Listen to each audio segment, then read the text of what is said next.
Kit Harrington, who played the iconic character of Jon Snow on Game of Thrones, is all set to join the Marvel Cinematic Universe as the Black Knight in the upcoming Eternals movie. So who is this character called Black Knight? What are his powers?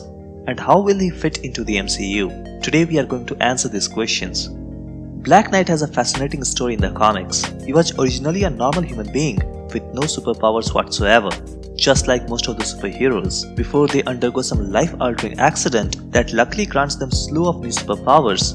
For example, the radioactive spider bite in case of Spider-Man or the gamma bomb in the case of Incredible Hulk. The original name of Black Knight is actually Dane Whitman, and he is an excellent swordsman and probably one of the best in the world. So considering the fact that Jon Snow too was a master swordsman, Kit Harrington will find it easier to fit into the role of the Black Knight, which is probably why Marvel has cast him as Dane Whitman in the first place. But just because Black Knight is all about swords doesn't mean he can't stand his own ground in a hand-to-hand combat. Actually, for a fact, Black Knight is an excellent fighter in general, and he has fought skilled fighters like Captain America and the Wolverine. So considering the fact that it already feels like Black Knight is a medieval character, which is further supported by the fact that he is also an expert horseman. So it seems like more I describe about him, the more he seems like Jon Snow. But then here's the major difference. Dane Whitman started out as a scientist, and that too as a physicist, and he is somewhat of an expert in many advanced technologies including genetic and mechanical engineering, and I bet you didn't see that coming. So even though Black Knight is closely tied to the world of magic, he likes to approach things from a scientific perspective. He is also a capable leader, and he has proved his leadership skills as the leader of both the Team Avengers and the Ultra Force, and we'll get to that in a minute. But here you might ask, how does he fit into the movie Eternals? Well, the answer to that is his close ties with the Eternal Sersi. And as you might know, Sersi is going to be the lead character in the upcoming Eternals movie. To provide some context, Black Knight was not only a member of Team Avengers, but also its leader in the absence of Captain America. And during this time, he became romantically involved with his teammate, the Eternal Sersi. But unfortunately, the relationship soon hit roadblocks as Sersi proved increasingly unstable due to the conspiracies plotted by a man called Proctor. Remember, this name Proctor is going to be of much more significance just in a minute.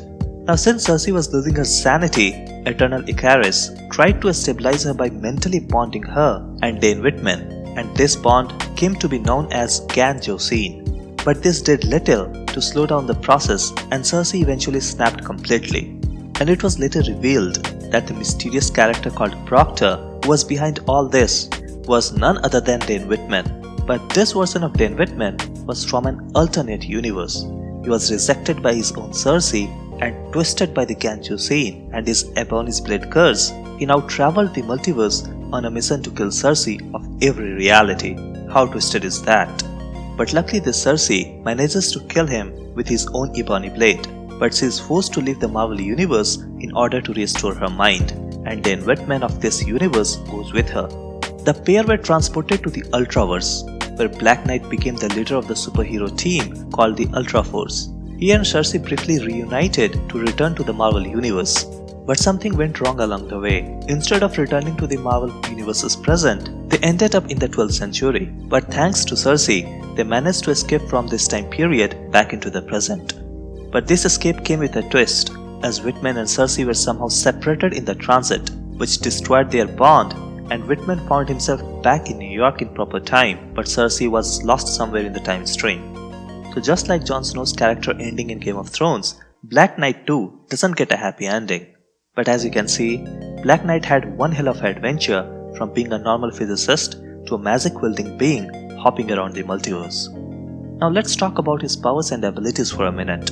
Whitman becomes the Black Knight using Aragorn, which is basically a flying horse, something like what Valkyrie uses in Avengers Endgame. He gets his sword called the Ebony Blade from the spirit of Sir Percy of Scandia. Sharing the Gan-Joseon with Sersi, his strength, speed and other physical abilities were somewhat enhanced, but when the link is broken, he returns to being a normal human being. But luckily, he carries a few mystical artifacts with him, like his mystical sword. Yeah, Ebony Blade does sound like Thanos' child Ebony Maw, but one has nothing to do with the other. Other than the sword, he also carries a mystical armor and a shield. And that's all you need to know about the Black Knight. So with this, we'll bring this video to an end. Thanks for watching and don't forget to like and subscribe for more upcoming content.